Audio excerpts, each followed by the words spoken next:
कुरान पढ़ने से क्या हासिल होता है और किस किस को क्या मर्तबा कुरान पढ़ने से मिला है, ये वाक़या मैं आपके सामने पेश करने जा रहा हूँ।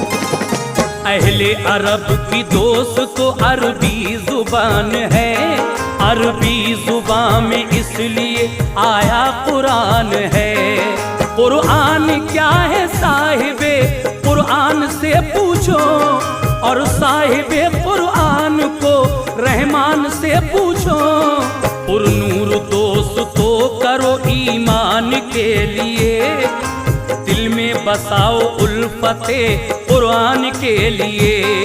कुरान है एक ज़ाब्ता इस्लाम दीन का, कुरान आला नूर है दीने मुबीन का।